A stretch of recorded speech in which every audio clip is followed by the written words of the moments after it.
H. 아브마라고 하는 사람이 룻기에 대해서 이런 말을 남긴 적이 있습니다. 룻기는 사사기와 사무엘서라고 하는 딱딱한 조개 껍질 사이에 있는 진주다, 이런 말을 했습니다. 사실 우리가 성경을 읽다 보면 그런 느낌을 받게 됩니다. 사사기라든지 또는 사무엘서 같은 책을 읽다 보면 조금은 딱딱한 역사를 기록하고 있다라고 하는 그런 느낌을 받게 되는 것이죠. 그 안에는 수많은 전쟁의 이야기들, 갈등의 이야기들이 있습니다. 성공과 실패의 이야기들이 담겨 있습니다. 보통 그런 역사서들의 주인공들을 보면 걸출한 리더들이거나 왕이거나 선지자인 경우가 많습니다. 역사 자체를 기록해가는 시각을 보면 나라 전체를 다루는 시선에서 이야기가 진행될 때가 퍽 많죠. 사사기도 마찬가지고 사무엘서도 마찬가지라는 것을 보게 됩니다. 그런데 룻기는 사뭇 다른 느낌으로 우리에게 다가온다는 거예요. 룻기는 사실 처음부터 끝까지 그 1차적인 관심이 한 가정사에 있는 것처럼 보입니다. 조금 더 프라이빗한 이야기처럼 보인다라고 하는 거예요.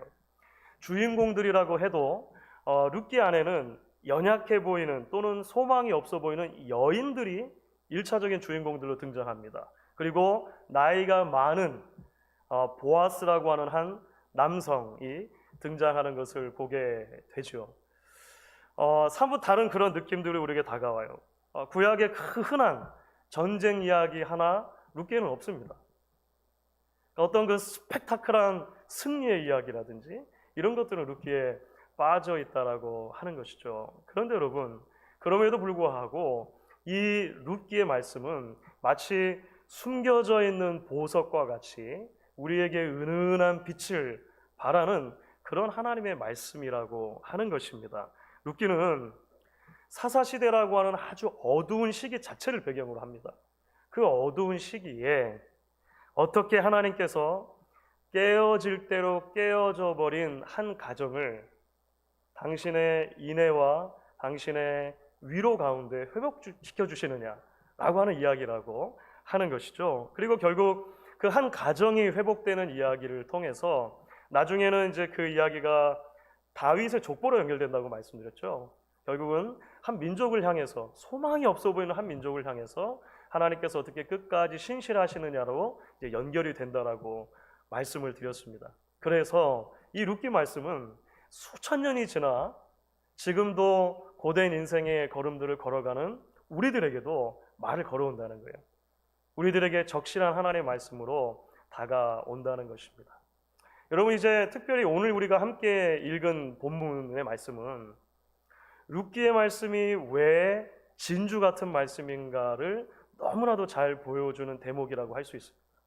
왜냐하면 바로 이 자리로부터 시작해서, 바로 이 대목으로부터 시작을 해서 룻기 전체에 이제 하나님의 펼쳐질 하나님의 기적 같은 회복의 이야기가 있거든요. 정말 놀라운 이야기가 이 짧은 넉 장 안에서 펼쳐질 텐데 그 이야기가, 그 기적이 비로소 움트는 이야기들이 오늘 말씀 가운데 등장하기 때문에 그렇습니다. 여러분, 오늘 말씀의 후반부를 먼저 보면 예루살렘에 도착한 나오미 이야기가 소개가 되죠. 우리가 지난주에 함께 읽었던 말씀에서 이제 연결이 되는 것입니다. 19절은 나오미가 예루살렘에 도착했을 때 이런 말을 들었다라고 기록하죠. 저 사람이 나오미가 맞는가? 이가 나오미냐라는 말을 나오미가 들었다는 거예요. 성경 말씀을 보면 나오미가 도착했을 때 온 성읍이 물론 흥분을 했지만 들썩들썩 거렸지만 이가 나오미냐라고 말을 한 것은 사실은 그 성읍의 여인들이었다는 것을 알게 됩니다. 사실 이게 우리말 성경에는 조금 그 뉘앙스가 빠져 있는데요. 여기서 말했다라고 하는 동사가 원래 원문에는 여성 복수형 동사로 되어 있습니다. 그래서 예를 들어서 영어 성경들 중에 ESV 같은 성경들은 아예 밝히고 있습니다. 여인들이 말하기를 the women said, is it Naomi? 여인들이 말하기를 저가 나오미냐라고 했다는 거예요. 한글 성경에도 새번역 같은 성경들은 밝혀주고 있습니다. 아낙네들이, 아주 참 좋은 번역인 것 같아요. 아낙네들이 이게 정말 나오민가 하고 말하였다. 이렇게 새번역을 옮기고 있습니다. 그 남성들의 세계가 있고 여성들의 세계가 있었을 거 아니에요. 고대니까 훨씬 더 했을 것입니다. 여인들은 기억을 하는 거예요. 10년 전에 나오미가 어떤 모습으로 이 땅을 떠나서 모압으로 이민을 갔는가. 이민을 가는 그들이 남겨진 사람들을 바라보며 그 주었을 눈길들 있잖아요. 우리는 그래도 소망이 있는 곳으로 간다. 이 희망 없는 곳을 떠난다. 뭐 이런 거 있지 않습니까? 그것을 분명히 기억하는데 지금 나오미가 돌아왔을 때 모습을 보니까 정말 행색이 말이 아닌 것이죠. 그래서 정말 이 사람이 나오미가 맞냐라고 성읍의 여인들이 묻고 있다라고 하는 것입니다. 자, 바로 이때 나오미가 이 성읍의 여인들에게 대답한 내용은 지난주에 이어서 나오미가 자신이 경험하고 있는 모든 상황들을 어떻게 바라보고 있는가, 상황을 어떻게 인식하고 있는가를 그대로 드러내 줍니다. 여러분 기억이 나시죠? 나오미는 지금 자신이 당하고 있는 이 모든 상황들을 어떻게 이해를 하고 있습니까? 하나님의 손이 나를 친 것이다. 여호와의 손이 나를 친 것이다 라고 이해를 하고 있습니다. 지난 10년 동안 내가 경험했던 수많은 상실과 수많은 절망과 이 모든 아픔들의 원인에 하나님이 있다 라고 나오미는 그 속에 있는 이야기들을 끄집어내서 계속해서 말하고 있는 것이죠. 하나님이 내 편을 들어주시지 않은 것, 그것이 문제다. 나오미는 그래서 하나님이 원망스럽습니다. 오늘 말씀의 후반부에 성읍의 여인들에게 나오미가 말한 대목에도 그 하나님을 향한 서운함이 그대로 드러난 것이죠. 나를 나오미라고 부르지 말고 마라라고 불러달라라고 말하는 바로 그 유명한 대목입니다. 여러분 기억나시죠? 나오미라고 하는 말은 나의 기쁨이라고 하는 말입니다. 제가 아주 잘 아는 한 목사님께서 손주를 보셨습니다. 손주를. 워싱턴에 있는 둘째 아들내가 아들을 낳은 거예요. 한 달 전에 아들을 낳았는데, 그러니까 손주를 낳았는데 코로나 바이러스 때문에 가서 보시지를 못한 거예요. 한 달 동안 아기가 태어났는데. 그래서 사진으로만 보다가 드디어 이번 주말에, 그러니까 이제 그저께 어저께 해가지고 워싱턴에 이 목사님이 손주를 보러 드디어 가신 거예요. 그 목사님께서 어제입니다. 토요일 날 드디어 손자를 상봉하고 나서 목사님과 사모님이 그 마음의 꿈에도 그리던 손주를 안고 사진을 찍어가지고 저희들이 함께 보는 그 SNS에 올려주셨어요. 제가 그 사진을 보고 깜짝 놀랐습니다. 제가 그 목사님을 한 15년 정도 알고 지냈거든요. 뵀는데 제가 지금까지 봤던 그 어떤 표정보다도 행복한 표정을 짓고 계신 거예요. 야, 저 목사님에게서 저런 표정이 나올 수 있나 싶을 정도로 정말 너무 기쁜 표정 있잖아요. 그 얼굴이 그냥 활짝 만개한 표정. 제가 보여드릴 수 있으면 좋겠는데 여러분들도 아시는 분들입니다, 사실은. 정말 깜짝 놀랐어요. 나오미의 부모님 생각을 좀 해봤습니다. 나오미가 이 땅에 태어났어요. 얼마나 좋았으면, 예? 나오미가 이 땅에 산 게 얼마나 기뻤으면 이름을 아예 나오미, 나의 기쁨이라고 지었겠느냐라고 하는 것입니다. 그 나오미를 부둥켜 안은 부모님들의 그 얼굴에 퍼져나가는 만면의 미소가 그냥 막 상상이 되지 않습니까? 얼마나 좋으면. 그런데 나오미가 지금 예루살렘으로 돌아와서 하는 말은 무슨 말입니까? 나는 이제 더 이상 그 이름 듣기 싫다. 그 이름으로 나를 부르지 마라. 더 이상. 차라리 내 이름을 바꿔주면 좋겠는데, 개명해주면 좋겠는데, 마라라고 불러달라. 괴로움이라고 불러달라. 쓰다라고 불러달라. 이렇게 이야기를 하는 거예요. 나오미 마음에 지금까지 쌓아놨던 것이 그대로 폭발하는 순간이라고 지난주에도 말씀드렸고, 사실 여기에 다시 한번 연결선상에서 나타나고 있다는 것입니다. 자, 우리가 룻기를 펼치고서 지금까지 우리가 쭉 같이 룻기를 읽어왔다면 우리는 어느 정도 공감을 하게 됩니다. 그렇죠. 어느 정도 공감을 하게 돼요. 나오미가 경험했던 그 지난 세월들을 생각하면 그 인생의 굴곡이 얼마나 심했는가라고 하는 것, 그가 잃어버린 상실과 죽음의 요소들, 특별히 수천 년 전 그 고대 근동을 살아가는 한 여인의 입장에서 보면 전혀 이해가 안 되는 것도 아니라고 하는 것입니다. 그런데 여러분 아십니까? 이야기가 펼쳐지면서 나오미가 여기서 놓치고 있는 것이 하나가 있다는 거예요. 성경은 일부러 그것을 우리에게 강조해서 드러내 줍니다. 나오미가 놓치고 있는 것이 무엇일까요? 자신을 따라온 한 여인의 존재가 있다는 것입니다. 자신을 따라온 다른 한 젊은 여인이 있는데 바로 룻이죠. 룻.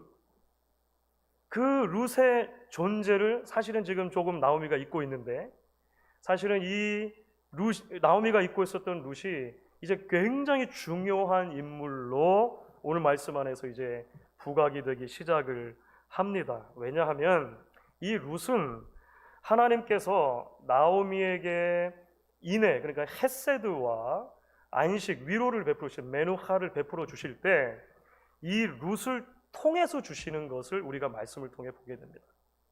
하나님께서 일하실 때 중요한 몇 사람을 통해서 룻기는 일을 하시는데, 그 중요한 축으로, 어쩌면 가장 중요한 축으로 이 룻이라고 하는 존재가 이제 등장을 하게 된다라고 하는 거예요. 자신을 따라온 그 또 다른 한 소망 없어 보이는 그 여인, 젊은 여인 말이죠. 그렇다면 여러분, 도대체 어떻게 해서 룻이 지금 이제 시어머니를 따라서 여기까지 오게 된 것일까요? 그것이 오늘 우리가 함께 읽은 말씀의 전반부 이야기죠. 전반부 이야기. 지난주 말씀드린 것처럼 베들레헴으로 돌아오는 길에 나오미가 자신을 따라온 두 며느리들에게 이제 고향 땅으로 돌아가라고 설득을 하는 대목이 있었습니다. 그렇죠. 젊은 나이에 아이도 없이 과부가 되었기 때문에 차라리 고향으로 돌아가는 게 낫겠다라고 하는 것. 그렇죠. 지금 나를 따라오는 것이 얼마만큼 희망이 없는 일인가를 설명하는 것이 꽤 설득력이 있었습니다. 그래서 그 설득을 듣고 두 며느리 중에 하나는 진짜로 돌아갑니다. 오르바라고 하는 여인이 돌아가요. 그런데 룻이 그렇지 않았다는 거예요. 룻은 끝까지 시어머니를 따르겠다고 오히려 나오미를 거꾸로 설득하는 거죠. 룻이 얼마나 강하게 설득을 했던지 오늘 우리가 함께 읽은 말씀 보시면 18절에 아예 이렇게 이제 나옵니다. 제가 18절 한번 읽어볼게요. 나오미가 룻이 자기와 함께 가기로 굳게 결심함을 보고 그에게 말하기를 그치니라. 그러니까 나오미도 설득력이 있었는데 룻이 더 설득력이 있었던 것 같아요. 룻이 더 강하게 이야기를 했던 것 같아요. 결국은 나오미가 알았다. 나를 따라와라. 이렇게 말했다는 거죠. 자, 그러면 우리는 조금 더 나아가서 질문을 던질 수가 있는 것입니다. 도대체 왜 룻이 어머니와 함께 가기로 결정을 했느냐는 것입니다. 왜 룻이 나오미를 따라서 베들레헴으로 가겠다라고 오르바와는 다른 결정을 내렸느냐, 그 원인이 우리는 궁금한 것이죠. 자, 그 답이 16절에 나와 있거든요. 자, 16절 말씀은 그래서 저와 여러분이 한 목소리를 같이 읽어보려고 합니다. 16절 같이 읽겠습니다. 룻이 이르되 내게 어머니를 떠나며 어머니를 따르지 말고 돌아가라 강권하지 마옵소서. 어머니께서 가시는 곳에 나도 가고 어머니께서 머무시는 곳에서 나도 머물겠나이다. 어머니의 백성이 나의 백성이 되고 어머니의 하나님이 나의 하나님이 되시리니. 이 16절 말씀이 대단히 중요합니다. 지금 룻이 내리고 있는 결정은 일생일대의 큰 결단을 하나 내리고 있는 것입니다. 어머니의 백성이 나의 백성이 되고 어머니의 하나님이 나의 하나님이 된다라고 하는 이 대목이 사실은 핵심과 같은 말씀이 되는 것이죠. 사실 성경은 정확한 이유와 그 배경을 설명하진 않아요.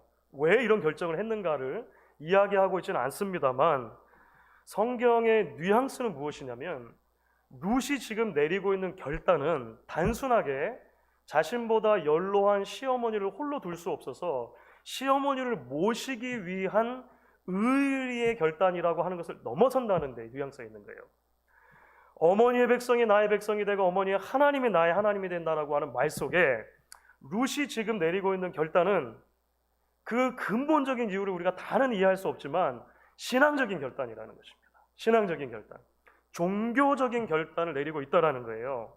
사실 룻기는 이 말씀이 우리에게 종교적인 결단으로 이해되기를 원하고 있다는 것을 우리가 보게 됩니다. 왜냐하면 그 이전에 이미 오르바가 모압으로 돌아가는 이야기에서 그런 뉘앙스를 비춰줬어요. 15절입니다. 15절을 보시면 나오미가 이제 오르바가 돌아갔으니까 룻 너도 돌아가라 막 이야기하면서 이런 얘기를 해요. 15절 나오미가 또 이르되 보라 내 동서는 그의 백성과 그의 신들에게로 돌아가나니 너도 너의 동서를 따라 돌아가라. 오르바의 결단이 물론 옳고 그름의 문제를 따질 수 없는 것처럼 보이기도 하지만 룻기는 그 자체를 우리에게 어떻게 해석하기를 원하느냐 하면 오르바의 결단도 결국은 그의 민족과 그의 신에게로 돌아간 결단이었다. 모종의 종교적인 결단이었다라고 이야기하는 것이죠. 신앙적인 결단이었다고 이야기하는 것이죠. 그 연장선상에서 룻이 어머니의 백성이 나의 백성이 되고 어머니의 하나님이 나의 하나님이 될 것입니다 라고 말한 것 속에 룻의 결단도 신앙적인 결단이다, 종교적인 결단이다라고 하면서 우리에게 룻기는 계속 이야기를 걸어오는 거예요. 그렇죠? 여러분 생각하면 참 놀랍습니다. 룻이라고 하는 한 이방 여인의 삶 속에 이 신앙적인 결단이 내려지는 순간 그를 통해 하나님의 축복의 통로가 열리는 거예요. 룻기는 사실 그 얘기를 우리에게 전하는 것이죠. 그를 통해서 하나님이 일하시게 되는 것입니다. 새로운 생명과 회복의 기적이 이 결단으로부터 움트게 된다는 것을 우리는 말씀을 통해 발견하는 거예요. 여러분 말씀드린 대로 룻은 이방인입니다. 특별히 모압이라고 하는 국가는 창세기를 보시면 이스라엘의 역사 속에서 대단히 부끄러운 역사를 통해 나타난 이방 민족으로 기록이 됩니다. 이스라엘과의 역사 속에서 오랫동안 적대 관계에 있었습니다. 더군다나 룻은 여인입니다. 과부입니다. 하나님의 백성의 구속의 역사를 통해 보면 그 구원의 역사 속에 아무런 역할도 할 수 없는 것처럼 보이고 어떤 기여도 할 수 없는 사람처럼 보인다라고 하는 거예요. 그런데 이런 룻이 여호와 하나님과 하나님의 택한 백성을 향해서 헌신의 결단을 내리는 순간 성경이 그 여인에게 주복하기 시작합니다. 여러분 그 룻기 1장을 마치 영화를 보는 것 같은 시선으로 우리가 읽어가면 영화를 한번 떠올려 보시고 영화에서는 카메라의 그 초점이 있지 않습니까? 중심 인물을 카메라의 중심에 두고 나머지 사람들은 배경에 있게 되잖아요. 그게 이제 영화의 매력인 것이죠. 여러분 룻기 1장을 한번 그런 시선으로 살펴보시면 일부러 룻기의 그 카메라가 중심되는 인물들을 계속해서 옮겨간다는 것을 여러분 금방 감지하실 수 있습니다. 룻기를 착 열자마자 카메라의 중심에 등장한 사람은 누굴까요? 기억나십니까? 사실은 엘리멜렉입니다. 엘리멜렉. 그렇죠. 엘리멜렉이라고 하는 남성이 등장하는 거예요. 그리고 그 엘리멜렉은 그냥 등장하는 게 아니고 족보와 함께 등장합니다. 유다 베들레헴 에브라 사람. 그리고 그 뒤로 나오미 두 아들이 배경처럼 있는 거예요. 엘리멜렉이 죽습니다. 그 다음에는 카메라 초점이 누구에게 가죠? 그렇죠. 그 다음에 나오미와 두 아들에게로 갑니다. 같이 중심에 있어요. 그 배경으로 처음 들어오는 사람들이 모압에서 얻은 두 며느리죠. 배경에 아직 깔려 있는 겁니다. 두 아들이 죽습니다. 두 아들이 죽은 다음에는 그 카메라가 어디로 향해 갑니까?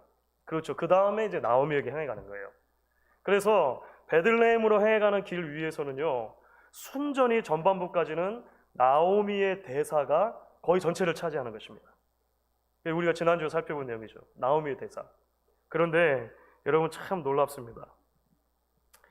오르바가 고향으로 돌아간 뒤에, 두 며느리 중에 하나가 고향으로 돌아간 뒤에 카메라의 초점이 갑자기 나오미에서 룻으로 옮겨가요. 룻으로. 그리고 나서 룻기 전체에서 등장하고 처음으로 입을 열어 말하는 룻의 대사에 집중을 하는 것이죠. 놀랍게도 그 룻이 룻기에서 처음으로 입을 열어 말한 대사의 내용, 그의 말의 내용은 신앙의 고백에 가깝습니다. 룻기에서 처음 나오미가 입을 열어서 말한 내용은요, 하나님을 향한 원망이었다라고 하는 것을 기억하면 대단히 큰 대조이죠. 대단히 큰 대조로 보여져요. 이때로부터 룻기 이야기 전체의 카메라 앵글은 누구에게 가장 많은 포커스를 둡니까? 룻입니다. 사실 룻기 1장과 마지막 4장을 놓고 보면은요, 도대체 누구의 가정이 회복되는 것이냐를 생각하면 엘리멜렉의 가족이 회복되는 것입니다. 특별히 나오미가 회복되는 것입니다. 그런데 룻기를 우리는 나오미 기라고 부르지 않고 룻기라고 불러요. 그렇죠? 그 이유가 바로 여기에 있는 것입니다. 집중하는 대상이 여기에 있다라고 하는 것을 우리에게 드러내 주는 것이죠. 사랑하는 여러분, 그래서 우리는 바로 이 대목에서 룻기를 통해서 이제 면면이 흐르게 되는 대단히 중요한 주제 하나를 발견하게 되는 것입니다. 그 주제가 무엇일까요? 우리의 고된 신앙의 여정 속에 하나님의 기적은 도대체 언제 시작되는 것인가? 하나님의 기적은 어떻게 일어나는 것인가? 룻기는 말합니다.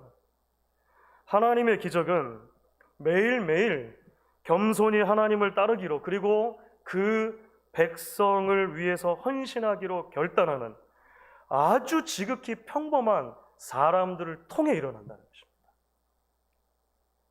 지금 형편은 어렵습니다. 지금은 희망이 보이지 않는 것 같습니다.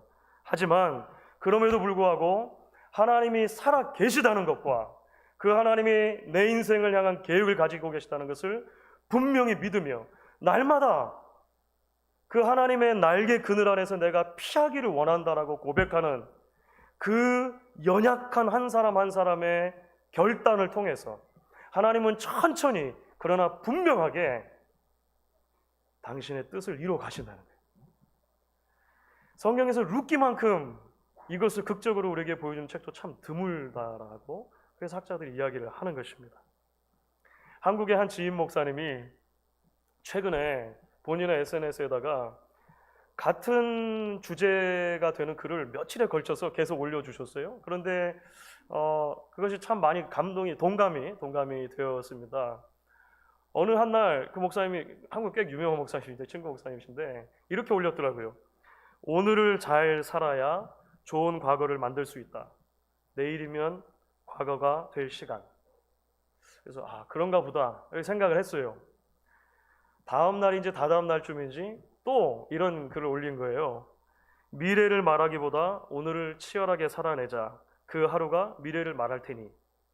그렇구나. 조금 시간이 지나서 또 이야기를 합니다. 미래를 준비하려면 오늘 주님과 동행하면 된다. 가장 최근에는 1시간이 쌓여 하루가 되고 하루가 쌓여 한 달이 된다. 가장 집중해야 되는 시간은 지금, now이다. 이렇게 이제 이야기를 해주더라고요. 사실 굉장히 당연한 말 같죠. 참 당연한 말 같은데 사실 얼마나 많은 경우에 여러분 우리가 이 단순한 진리를 잊고 사는지 알 수가 없습니다. 내일을 염려하느라 오늘에 집중하지 못할 때가 우리는 참 많습니다. 내일의 계획을 세우느라 오늘 결단하고 행동을 하지 못할 때도 대단히 많습니다. 여러분 물론 계획도 필요하고 준비도 필요합니다. 비전도 필요하고 꿈도 필요합니다. 그런데 여러분 훨씬 더 중요한 것은 오늘입니다. 오늘. 지금입니다. 아무것도 없어 보이는 것 같은 지금, 심지어 소망이 없어 보이는 현재의 오늘 이 순간에 내가 하나님을 향해서, 그리고 하나님의 백성들을 향해서 어떤 종류의 결단을 내리고 있는가, 어떻게 나의 발걸음을 옮기고 있는가가 사실은 훨씬 더 중요하다는 것입니다. 윤동주라고 하는 시인이 18살 때부터 거의 최초의 시들을 내놓기 시작하는데, 가장 초기의 시 중에 하나, 18살에 썼던 시 중에 하나가 내일은 없다라는 시가 있어요. 그 윤동주의 내일은 없다는 굉장히 짧거든요. 이렇게 되어 있습니다. 내일 하기에 물었더니 밤을 자고 동틀 때 내일이라고. 새날을 찾던 나는 잠을 자고 돌아보니 그때는 내일이 아니라 오늘이더라. 무리여 동무여 내일은 없나니. 이게 18살 때 윤동주 시인이 지은 시인데 통찰이 놀랍기만 합니다. 그렇죠? 오늘의 중요성, 지금의 중요성을 붙들지 못하면 내일의 꿈, 내일의 변화라는 것은 없다는 거예요. 결국 내일은 또 다른 오늘이기 때문에 그렇다라고 하는 것이죠. 여러분, 룻기는 바로 그는 오늘 지금 우리가 내리는 신앙의 결단들이 결국 우리의 삶 속에 펼쳐질 하나님의 기적들이 움트는 순간을 낳는다라고 초대하고 있는 것입니다. 여러분, 때로 우리가 말하죠. 하나님은 하나님의 때에 하나님의 방법을 통해 일하십니다. 때로 이것은 우리의 신앙의 고백이기도 하고 우리의 기도의 내용이기도 합니다. 맞습니다. 하나님은 하나님의 때에 하나님의 방법을 통해 일하십니다. 룻기를 통해 우리는 그것을 계속해서 보게 될 것이에요. 그런데 여기에 덧붙여 하나 또 중요한 것이 있습니다. 하나님은 하나님의 사람들을 통해 일하신다는 것입니다. 매일매일 하나님을 향해 결단하는 이 사람들을 통해 하나님은 하나님의 때에 하나님의 방법으로 일하신다라고 하는 것을 우리가 보게 되는 것이죠. 사랑하는 여러분, 우리 곁에 있는 그런 하나님의 사람들은 누구입니까?